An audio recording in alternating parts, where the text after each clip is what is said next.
किसी गांव में एक महेंद्र सिंह नाम का जमींदार अपनी बीवी परमिंदर के साथ रहता था। उनकी रहमत नाम की एक बहुत ही सुंदर सी बेटी थी। महेंद्र और उसकी बीवी अपनी बेटी की शादी करवाना चाहते थे और ऐसे ही एक दिन उनके पास कमल नाम के एक NRI लड़के का रिश्ता आता है और थोड़े ही दिनों बाद वो अपनी भाभी नैन तारा के साथ रहमत को देखने आता है। आइए जी आइए बैठिए। अरे परमिंदर जरा इन लोगों के लिए कुछ खाने को लेकर आओ। हाँ जी हुने लेके आए। आ लो जी। वैसे बड़े भाई साहब नहीं आए? जी नहीं, वो दरअसल आना तो चाहते थे लेकिन उन्हें किसी जरूरी काम से पेरिस जाना पड़ गया। वैसे आप अपनी बेटी को तो बुलाइए। हाँ जी जरूर। और कमल को वो पहली ही नजर में पसंद आ जाती है। नैन तारा रिश्ते के लिए हाँ कर देती है और उनसे दहेज की बात करना शुरू कर देती है। जी देखिए, वैसे तो घर में कोई बड़ा नहीं है, सिर्फ और सिर्फ इनके बड़े भाई साहब ही हैं। वो इस वक्त यहाँ नहीं है तो बाकी की बातें मुझे ही करनी पड़ेंगी। जी जरूर। जी तो कितनी प्रॉपर्टी आप हमारे नाम करना चाहेंगे? महेंद्र नैन तारा की सारी शर्तें मान लेता है। थोड़े ही समय बाद उन दोनों की शादी हो जाती है। शादी के बाद कमल और रहमत होटल में चले जाते हैं जहां वो अपनी सुहाग रात मनाते हैं। अगले ही दिन वो दोनों एयरपोर्ट पर लंदन की फ्लाइट पकड़ने के लिए जा रहे होते हैं। तभी कमल रहमत से टॉयलेट जाने का बहाना बनाकर वहां से निकल जाता है। रहमत उसका इंतजार करते करते थक जाती है और वो उसे ढूंढने लगती है, लेकिन कमल उसे कहीं पर भी नहीं मिलता। वो एयरपोर्ट से रोती रोती अपने घर आ जाती है। उसके माँ बाप उसे इस हालत में देखकर उससे पूछते हैं, रहमत पुत्र की होया? तू रो क्यों रही है? माँ वो मुझे कल एयरपोर्ट पर अकेला छोड़कर चले गए। मैंने उन्हें हर जगह ढूंढा पर वो मुझे कहीं नहीं मिले। माँ क्या बेटा तू क्या कह रही है? जी तुसे एक काम करो ना, जाओ सबनू लेके लब्बो। कमल इत्थे किते हुना है। महेंद्र कुछ लोगों को अपने साथ लेकर कमल को ढूंढने निकल पड़ता है। थक हार कर कमल अपने भाइयों के साथ जाकर पुलिस कंप्लेन कर देता है। वहाँ इंस्पेक्टर उनसे कहते हैं, जी देखिए, बाकी सब तो ठीक है, मैंने आपकी कंप्लेन लिख ली है, लेकिन आप सब लोगों ने उस लड़के के बारे में पहले कुछ पता करा था कि वो कौन है, कि कहाँ रहता है और क्या काम करता है वगैरह वगैरह? जी नहीं। जी देखिए, ऐसा है कि ऐसे लोग नकली NRI बनकर आते हैं और एक अमीर लड़की से झूठी शादी कर उनकी प्रॉपर्टी और पैसा अपने नाम कर भाग जाते हैं। इंस्पेक्टर की बातें सुन वो लोग काफी ज्यादा डर जाते हैं और सभी अपने घर आ जाते हैं। ऐसे ही कुछ दिन निकल जाते हैं और रहमत को पता चलता है कि वो कमल के बच्चे की माँ बनने वाली है। वो ये बात जाकर अपनी माँ को बताती है। मैं कमल के बच्चे की माँ बनने वाली हूँ। हाय, एक ही कह रही है पुत्र। तेरे पापा नु पता चलिया ना, वो तेनू ता इस बच्चे नु जान तो मार देंगे। नहीं माँ, ऐसा नहीं हो सकता। ये जो है जैसा है मेरा बच्चा है, मैं इसे अपने हाथों से नहीं मार सकती माँ। तभी वहाँ से रहमत के पिता गुजर रहे होते हैं और वो उसकी माँ के साथ हो रही सारी बातें सुन लेते हैं। क्या तू उस इंसान के बच्चे की माँ बनने वाली है जिसने तुझे 2 दिन की शादी के बाद बेसहारा छोड़ दिया था? नहीं पापा जी, मैं इस बच्चे को नहीं मारूंगी और जो भी हुआ उसमें इस नन्ही सी जान का भला क्या कसूर था? मुझे और कुछ नहीं सुनना, मैं इसके साथ साथ तुझे भी मार दूंगा। महेंद्र उसके ऊपर हमला करने की पूरी कोशिश करता है, लेकिन रहमत की माँ बीच में आ जाती है और उसे भागने को कहती है। महेंद्र के आदमी रहमत का पीछा करने लगते हैं कि तभी वो अरमान नाम के लड़के, जो कि दिल्ली का एक बहुत ही बड़ा बिजनेसमैन होता है, उसकी गाड़ी से जाकर टकरा जाती है। लाइक करें, कमेंट करें, शेयर करें, चैनल को सब्सक्राइब जरूर करें अगर इस चैनल पर नए हैं तो। देखिए कैसे क्या करती है। और वो उससे कहता है, आई एम सो सॉरी, आपको कहीं लगी तो नहीं? तभी रहमत के पिता के आदमी उसे ढूंढते ढूंढते वहाँ आ जाते हैं और अरमान से कहते हैं, ओए, इसे हमारे हवाले कर दे। प्लीज प्लीज प्लीज मेरी जान बचा लीजिए, ये लोग मुझे मार देंगे। वो उन सभी को मारकर वहाँ से भगा देता है और रहमत से इसके पीछे की वजह पूछता है। तब रहमत उसे सारी बात बताती है और उसकी बात सुनकर अरमान उससे कहता है, देखिए आप चिंता मत कीजिए, फिलहाल आप मेरे साथ दिल्ली चलिए ताकि आप इनसे महफूज रह सकें। रहमत अरमान के साथ दिल्ली चली जाती है और उसके साथ वहीं रहने लगती है। अरमान उसे अपने ऑफिस में सेक्रेटरी की जॉब दे देता है, जिससे वो अपना और अपने होने वाले बच्चे का ध्यान रखना शुरू कर देती है। वक्त ऐसे ही बीतता जाता है। अरमान और रहमत में अच्छी दोस्ती हो जाती है। धीरे धीरे अरमान को रहमत से प्यार हो जाता है और रहमत भी उसके अच्छे स्वभाव को देखकर उसे पसंद करने लगती है। ऐसे ही एक दिन अरमान अपने दिल की बात बताने के लिए रहमत को ऑफिस बुलाता है। अरमान, आपने मुझे बुलाया? हाँ रहमत, बैठो, मुझे तुमसे कुछ बात करनी है। हाँ अरमान, कहिए। रहमत, बात ये है कि मैं तुमसे शादी करना चाहता हूँ। पसंद तो मैं भी आपको बहुत करती हूँ, पर मेरे पेट में पल रहा बच्चा, क्या आप उसे अपना नाम दे पाएंगे? देखो रहमत, मैं जानता हूँ, तुम इस बात की बिल्कुल भी चिंता मत करो। मैं तुम दोनों को संभाल लूंगा और तुम्हारे बच्चे को अपना नाम दूंगा। अरमान और रहमत दोनों एक दूसरे को गले लगा लेते हैं और जल्दी से जल्दी शादी करने का फैसला लेते हैं। कुछ दिन ऐसे ही बीत जाते हैं। अरमान अपनी सगाई का फंक्शन रखता है, जहां बड़े बड़े बिजनेसमैन आते हैं, तो वहीं अरमान के बचपन का दोस्त कमल भी वहां आता है, जो कि वही इंसान होता है जिसने रहमत से शादी करके उसे धोखा दिया था। अरमान उसका स्वागत करता है। तो आ ही गया तू? अरे अरे अरे, मेरे बचपन के दोस्त की शादी है भाई, आता कैसे नहीं। वैसे एक बात बता, मैंने सुना था तेरे बिजनेस में काफी लॉस हुआ था। अरे हाँ यार, अब सब ठीक है, मैंने अपना बिजनेस दोबारा खड़ा कर लिया। अरे अब यहीं खड़ा खड़ा बात करेगा या मुझे भाभी से भी मिलवाएगा? आ चल, मिलाता हूँ। अरमान उसे रहमत से मिलने ले जाता है और जैसे ही कमल को रहमत देखती है तो उसके चेहरे की आगे उसके अतीत का काला साया आ जाता है और वो स्टेज पर से ही कमरे में भाग जाती है। अरमान उसके पीछे जाकर उससे पूछता है, रहमत बताओ तो क्या हुआ? अरमान, आज मैंने उसी इंसान का चेहरा देखा जिसकी वजह से आज मैं इस हालत में हूँ। कौन है वो रहमत? बताओ मुझे।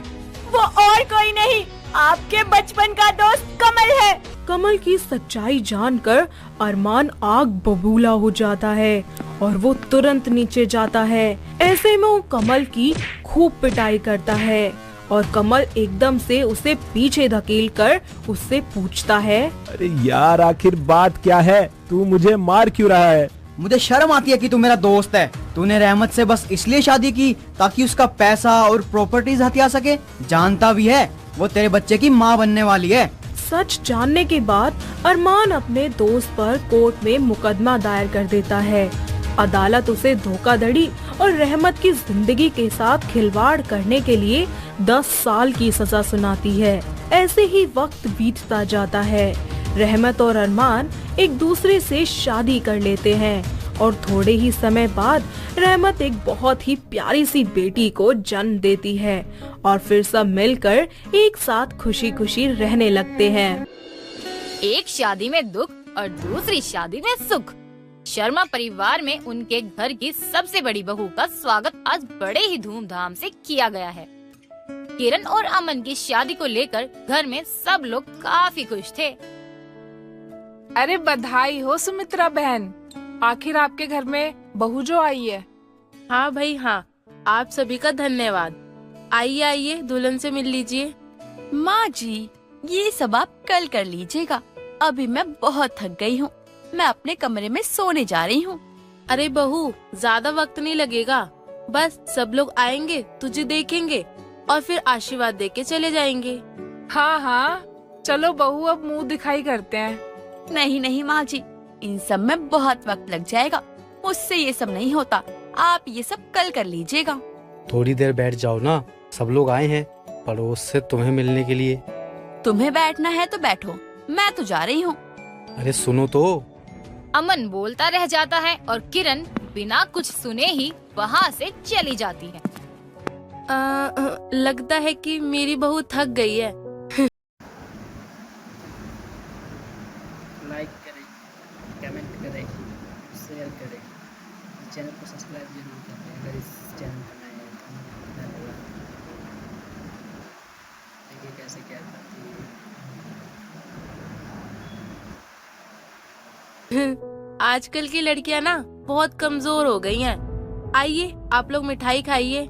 सुमित्रा, तेरी बहू तो बड़ी तेज है, हमसे आशीर्वाद भी नहीं लिया और मुंह उठाकर चल पड़ी। अरे नहीं नहीं, ऐसा कुछ भी नहीं है। वो शादी में ना लग रहा है काफी थक गई है, शायद इसलिए। हाँ भाई, अब इसकी बहू है, ये जाने इसको क्या करना है क्या नहीं। अरे आप लोग बैठिए ना, मैं मिठाई लेके आती हूँ। अब जिसको देखने आए थे वो तो चली गई, तो हम बैठकर यहाँ क्या ही करेंगे सुमित्रा। हाँ, हम भी चलते हैं। जब तेरी बहू का मूड अच्छा होगा ना तब बुला लियो हमें, हम आ जाएंगे आशीर्वाद देने। अरे ऐसा मत कहिए, आप लोग बैठिए ना, मैं आप सभी के लिए मिठाई लेके आती हूँ। किरण के ऐसे चले जाने से आसपास की सभी औरतें बातें बनाने लगती हैं और वहीं बेचारी सुमित्रा को भी सभी की बातें सुनकर शर्मिंदगी महसूस होने लगती है। लेकिन बेचारी सुमित्रा किरण से कुछ कह नहीं पाती। किरण का ऐसा बर्ताव अमन को अच्छा नहीं लगता, इसलिए उसने कमरे में जाकर किरण से इस बारे में बात की। यहाँ बैठकर भी तुम फोन चला रही हो, थोड़ी देर वहाँ बैठ जाती तो क्या हो जाता। देखिए, मुझे बहुत थकान हो रही थी, इसलिए मैं चली आई। और वैसे भी मेरी कोई इच्छा नहीं थी उन औरतों के बीच में बैठने की। थोड़ी देर बैठ जाती तो कुछ बिगड़ जाता क्या? माँ को कितना शर्मिंदा होना पड़ा तुम्हारी वजह से। ओह माय गॉड, पता नहीं ये सारे लड़के अपनी माँ के गुण क्यों गाते रहते हैं। देखो, अब हमारी शादी हो गई है, आपको मेरी खुशी का ख्याल रखना जरूरी है। मैं जानता हूँ हमारी शादी हो गई है, इसलिए कह रहा हूँ तुम्हें कि एक बार जरा अपना बहू होने का फर्ज भी निभा करो। देखिए, मुझे ना ये सब बिल्कुल भी पसंद नहीं है। आप अपनी माँ की वजह से मुझसे लड़ाई मत कीजिए। मैं माँ की वजह से तुमसे नहीं लड़ रहा हूँ, तुम्हारी हरकत ऐसी थी इसलिए लड़ रहा हूँ। अच्छा, तो मैं ऐसी हूँ? ठीक है, मुझे अब नींद आ रही है, मुझे अब कुछ भी नहीं सुनना है। किरण ने अमन की बात को गलत समझते हुए काट दिया, लेकिन ये सिर्फ उस दिन की बात नहीं थी। अब आए दिन किरण कुछ न कुछ ऐसा ही कहती और करती जिससे अमन और उसके बीच कहासुनी और बहस हो जाया करती। अरे मैं कहाँ कह रहा हूँ कि तुम मत जाओ अपने दोस्तों से मिलने के लिए, लेकिन मैं तो बस इतना कह रहा हूँ कि तुम मुझे बताकर तो जाती। मेरी तुमसे शादी हुई है, इसका मतलब ये नहीं है कि मैं तुम्हारी गुलाम हूँ। मुझे तुम्हें सब कुछ बताना जरूरी नहीं है। अरे इसमें गुलामी की बात कहाँ से आ गई? हम दोनों पति पत्नी हैं, एक दूसरे से बातें शेयर करना गुलामी कब से हो गई? मैं जानती हूँ कि तुम्हारी प्रॉब्लम क्या है। मेरे दोस्त लड़के हैं ना, इसलिए तुम्हें दिक्कत हो रही है ना। हम आज के जमाने में जीते हैं, मेरे भी कई दोस्त लड़कियां हैं, तो मुझे कोई दिक्कत नहीं है, समझी? और ना ही मेरी मानसिकता इतनी छोटी है। मैं तो बस तुमसे इतना कह रहा हूँ कि बताकर जाती तो अच्छा रहता, बिना बताए ही चली जाती हो तुम। मेरी तो जिंदगी ही खराब हो गई है तुमसे शादी करने के बाद। अपने मायके में मैं कहाँ राजकुमारी की तरह राज किया करती थी, और तुम्हारे घर आके तो मैं नौकरानी बन गई हूँ। इस हिसाब से तो तुम खुद को नौकरानी कह रही हो। माँ ने आज तक तुमसे कभी ज्यादा काम नहीं करवाया है, उल्टा वह खुद इस उम्र में तुमसे ज्यादा काम कर लेती हैं। हाँ, बस सारा दिन माँ के गुण गाया करो, और तो कोई काम आता है नहीं तुम्हें। तुमसे तो बात करना ही बेकार है सच में। अरे तो मत करो ना, किसने कहा है तुमसे कि मुझसे बात करने के लिए आओ? मुझसे बात करने की जरूरत ही नहीं है, मत किया करो। तुम्हारा क्या मतलब है? यू नो व्हाट, जो करना है करो। अमन और किरण की शादी में कुछ भी ठीक नहीं था। शादी के पहले दिन से ही दोनों के बीच में ना तो प्यार पनप पाया और ना ही कोई लगाव था। अमन ने अपने रिश्ते को बचाने की जब कोशिश की तब वह नाकाम रहा। किरण अमन को हर बात पर उसे सुनाने लगती और उसे इस बात का बहुत दुख होता। जिस वजह से उनके बीच अब शादी को आगे बढ़ाने की कोई भी गुंजाइश बाकी नहीं बचती है। मैंने यहाँ पैसे रखे थे, कहाँ गए? मुझे जरूरत थी तो मैंने ले लिए। अरे मुझसे पूछ तो लेती एक बार। वह मेरे नहीं, ऑफिस के पैसे थे। मेरे बॉस ने मुझे संभाल कर रखने के लिए दिए थे। हाँ वही तो मैं सोचूं, तुम जैसे कंगाल के पास इतने पैसे कहाँ से आ गए? अपनी जुबान संभाल कर बात किया करो किरण, और जितने पैसे थे वो सब वापस करो जल्दी। वो सब तो खर्च हो गए हैं। क्या सारे पैसे खर्च कर दिए? अरे ऐसा तुमने क्या कर लिया जो सारे पैसे खर्च कर दिए? अब क्या मैं तुम्हें एक एक पैसे का हिसाब दूं कि मैंने कहाँ खर्च किए हैं? पूरे 1 लाख रुपए थे, कोई 2000 नहीं, जो मैं तुमसे हिसाब ना मांगू। बताओ मुझे, कहाँ खर्च कर दिए तुमने इतने सारे पैसे? पता नहीं मेरे पापा को भी क्या सूझी थी जो उन्होंने मेरी शादी तुमसे करवा दी है। कितने कंगाल हो तुम, अब मुझे हर चीज का हिसाब तुम्हें देना पड़ेगा। एक तो तुमने चोरी की, ऊपर से मेरे पैसे भी ले लिए, ऊपर से ऐसा बर्ताव कर रही हो जैसे मुझसे शादी नहीं करनी थी तो पहले ही कह देती। इस तरह रोज रोज तो दुखी ना होता ना मैं। मैंने पापा के कहने पे तुमसे शादी की है, वरना मैं तो लाइक करें, कमेंट करें, शेयर करें, चैनल को सब्सक्राइब जरूर करें अगर इस चैनल पर नए हैं तो। देखिए कैसे क्या करती है। तुम जैसे इंसानों को घास तक ना डालूं। अब देखो ना, तुम हद से ज्यादा आगे बढ़ रही हो। पहले तो तुम मुझे पैसे वापस करो, मुझे बॉस को पैसे देने हैं। अरे नहीं है मेरे पास पैसे, मेरे दोस्त को जरूरत थी तो मैंने उसे दे दिए। ऐसे कौन सा दोस्त आ गया तुम्हारा जिसे तुमने इतने सारे पैसे दे दिए? तुम्हें क्या मतलब है उससे? तुम जैसे इंसान के साथ तो मुझे रहना ही नहीं है।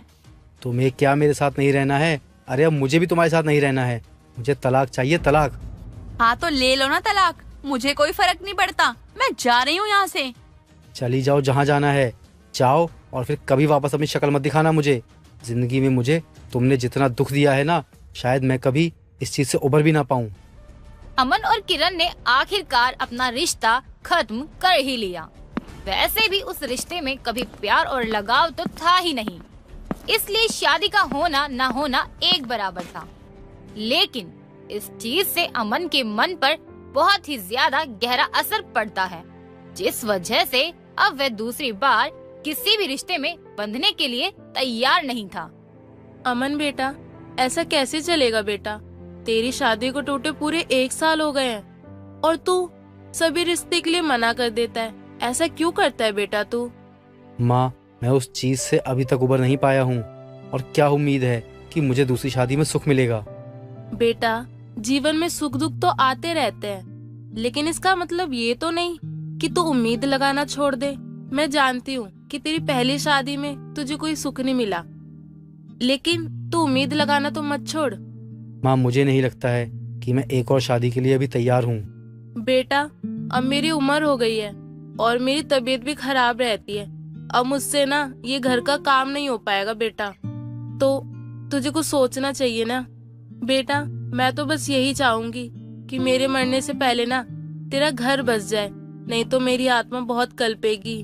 माँ, मैं आपकी चिंता को समझता हूँ, लेकिन अब मना मत कर बेटा, ये तेरे लिए रिश्ता ना बहुत अच्छा है। और पता तेरे को, पहले लड़की की भी सगाई टूटी थी, लेकिन लड़की बहुत अच्छी है और तेरी गांव की मौसी है ना, उन्होंने ये रिश्ता भिजवाया है। बस तू हाँ कर दे बेटा एक बार, फिर ये रिश्ते की बात ना मैं आगे बढ़ाऊं। ठीक है माँ, आपको जैसा अच्छा लगे। ठीक है बेटा, तो मैं आज ही ना रिश्ते की बात आगे बढ़ाती हूँ। अमन ने अपनी माँ की चिंता को देखते हुए दूसरी शादी के लिए हाँ तो कर दी थी, लेकिन अभी भी अमन मन से इस रिश्ते के लिए राजी नहीं था। माँ, शादी से पहले एक बार लड़की से मिलना चाहता हूँ मैं। हाँ हाँ बेटा, क्यों नहीं, मैं आज ही तेरी मौसी को कहती हूँ कि तुम दोनों की ना मुलाकात करवाएं। ठीक है माँ। लेकिन बेटा एक बात का ध्यान दियो, दीपिका से ऐसी कुछ बातें मत करना कि उसका दिल दुखे या शादी टूटने का डर रहे। माँ, इस दूसरी शादी को करने से पहले दीपिका से सब कुछ साफ साफ बात करना चाहता हूँ, जिससे उसे बाद में कोई पछतावा ना हो। ठीक है बेटा, मैं तेरी मौसी से बात करती हूँ और मैं उन्हें ये भी बोलूंगी कि तुम दोनों को ना मिलवा दे, ताकि तुम लोग ना अकेले टाइम बिता सको। इतना कहकर सुमित्रा अपनी बहन को फोन करती है और दीपिका और अमन की मुलाकात करवाने का कहती। देखो दीपिका, मैं यह शादी करने से पहले तुम्हें साफ साफ बता देता हूँ। तुम उसके बाद ही अपना फैसला करना कि तुम्हें ये रिश्ता निभाना है या फिर नहीं। जी कहिए। मेरी पहले शादी में बहुत दिक्कतें हुई थी, इसलिए आज तक मैंने कभी दूसरी शादी नहीं करी और मैं उस पहली शादी के जख्मों को अभी तक भूल नहीं पाया हूँ। हो सकता है शादी के बाद भी मुझे इस शादी को निभाने में काफी वक्त लगेगा। मैं समझ सकती हूँ आपकी बात को। मेरी भी सगाई टूट चुकी है। सगाई टूटने और शादी टूटने में फर्क होता है। अगर तुम यह शादी अपने माता पिता के दबाव में कर रही हो तो मत करो प्लीज। ये रिश्ता मैं किसी के दबाव में नहीं कर रही हूँ, बल्कि मैं अपनी मर्जी से आपसे शादी करने के लिए तैयार हूँ। तो ठीक है। आप चिंता मत कीजिए, आप मेरी तरफ से बेफिक्र हो जाइए। मैं शादी के बाद आप पर कोई दबाव नहीं डालूंगी। आप जितना चाहे उतना वक्त ले सकते हो। अमन ने दीपिका से बात करने के बाद अपनी दूसरी शादी के लिए हामी भर दी थी, लेकिन वे कहते हैं ना, दूध का जला छाछ भी फूक फूक कर पीता है। बस अमन के साथ भी वही हो रहा था। अरे बधाई हो सुमित्रा, आज तो तेरे घर दूसरी बहू आई है। अरे बहुत बुरा हुआ अमन के साथ, पहली शादी तो टूट ही गई। चलो देखते हैं ये कैसी होगी। अरे तेरी नई बहू तो आई गई अब। मीरा चल यहाँ से, इस बहू को भी तो आराम करना होगा ना। चल चल चलते हैं। आपसे कहा था ना कि इन लोगों को मत बुलाना, अब फिर से ताने मारेंगे आपको। अरे बेटा मैंने तो ही बुलाया इन्हें। अरे खुद आ गई हैं दोनों के दोनों। वो बहन जी, मेरी बहू ना थोड़ा थक गई है, तो आप बाद में मिलने आ जाना। अरे नहीं आंटी जी, आप बैठिए ना, मैं बिल्कुल भी नहीं थकी हूँ। आइए मुझे अपना आशीर्वाद दीजिए। अरे वाह बहू, तू हमें बुला रही है? हाँ हाँ अभी। लाइक करें, कमेंट करें, शेयर करें, चैनल को सब्सक्राइब भी ना करें अगर इस चैनल पर नए हैं तो। देखिए कैसे क्या करती है। आते हैं हम। अरे ये तो बहुत सुंदर है सुमित्रा, है ना? आंटी जी आप बैठिए, मैं आप सभी के लिए शरबत बनाकर लेकर आती हूँ। हाँ हाँ बहू, लेकर आ जाओ। सुमित्रा तेरी नई बहू तो बहुत समझदार है। घर में आए हुए मेहमान का कैसे स्वागत करते हैं, बहुत अच्छे से जानती है ये। हाँ सच में, अब मैं बिल्कुल ना निश्चिंत हो गई हूँ अमन को लेके। दीपिका ने आते ही सुमित्रा का दिल जीत लिया था। जिन कड़वी यादों से सुमित्रा निकल ही नहीं पाई थी, दीपिका ने अपने प्यार और लगाव से उन यादों को मिटा दिया था। लेकिन अमन अभी भी दीपिका को पूरी तरह से अपना नहीं पाया था। दीपिका बेटा, तूने आते ही पूरे घर को कितने अच्छे से संभाल लिया और मुझे ना तुझ पे पूरा भरोसा है। लेकिन मैं ये भी जानती हूँ कि अमन ने तुझे अभी तक अपनाया नहीं है। माँ जी, किसी पर विश्वास करना इतना भी आसान नहीं होता, और वो भी जब आपका विश्वास बार बार टूटा हो। लेकिन आप चिंता मत कीजिए, मैं अपने रिश्ते को संभाल लूंगी। ये हुई ना मेरी बहू वाली बात। अच्छा माँ जी, मुझे बाजार में कुछ काम है, मैं जरा होकर आऊँ? हाँ हाँ बेटा जाओ, इसमें पूछने वाली क्या बात है। ऐसे ही दीपिका के जाने के बाद अमन घर आता है और देखता है कि दीपिका घर में ही नहीं है। माँ, दीपिका कहीं दिखाई नहीं दे रही है। हाँ बेटा, उसने बताया था कि वो बाजार जाने वाली है, वहीं गई होगी। बाजार में? मुझे तो लगता है अपने किसी दोस्त से मिलने गई होगी। आपको याद नहीं है, किरण भी ऐसे चली जाती थी और घंटों घंटों तक घर नहीं आती थी। अमन, दीपिका वैसी नहीं है बेटा जैसा तू सोच रहा है, वो बहुत अच्छी है। सारी लड़कियां ऐसी होती हैं माँ। अब देखना कितनी देर में आती है और आकर कहेगी, माँ जी बाजार में कुछ अच्छा नहीं मिला। लेकिन मुझे तो मिल गया। ये देख, आ गई दीपिका। माँ जी देखिए, मैं ये सब्जियाँ लाई हूँ और ये मशरूम भी। ये कल आपसे कह रहे थे ना कि मशरूम खाना है, इसलिए मैं बाजार में वहाँ चौक पर गई थी। मशरूम लाने के लिए थोड़ी सी देर लग गई बस। अरे बेटा, इतनी दूर जाने की क्या जरूरत थी? देख अमन, दीपिका इतनी दूर गई थी, वो भी पैदल, मशरूम लाने के लिए, सिर्फ तेरी फरमाइश पे। अरे कोई बात नहीं, आप हाथ मुँह धो लीजिए, मैं थोड़ी देर में मशरूम बना देती हूँ। अमन, मैं जानती हूँ कि तू अभी तक अपनी पहली शादी से उभर नहीं पाया, लेकिन बेटा तू दीपिका की तरफ भी तो देख, वो कितनी कोशिश कर रही है और तू उसे नजरअंदाज किए जा रहा है। दीपिका की कोशिश को देखकर अब अमन के मन में भी दीपिका के लिए कहीं ना कहीं कुछ उम्मीदें जागने लगती हैं। लेकिन फिर भी कभी कभी वह उस पर पूरी तरह विश्वास नहीं कर पाता। अरे यहीं तो रखे थे, कहाँ चले गए?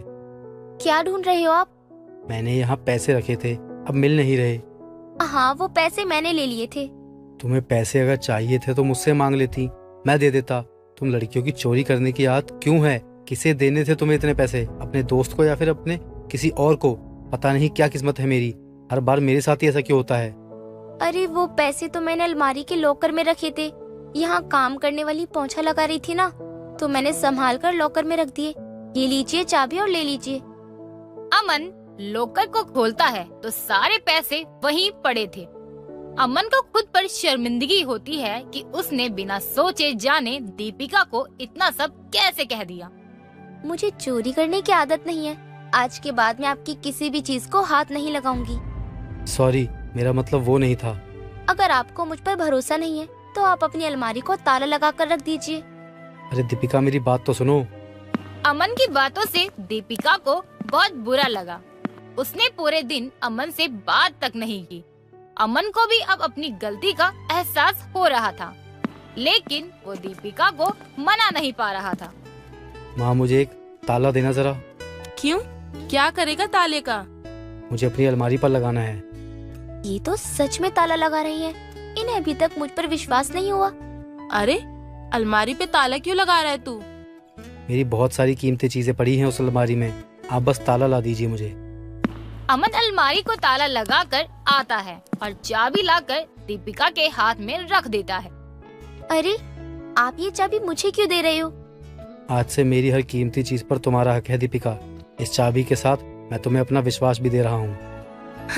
ये हुई ना बात। और आज तुम खाना मत बनाना। क्यों, क्या हुआ? आपको मेरे हाथ का खाना अच्छा नहीं लगा? नहीं, आज हम दोनों बाहर खाना खाने चलेंगे। मेरे बच्चों, तुम दोनों को ना किसी की नजर न लगे। हमेशा खुश रहो साथ में। इसके बाद दोनों अपनी माँ के पाँव छूते हैं और फिर सभी हंसी खुशी एक साथ रहने लगते हैं।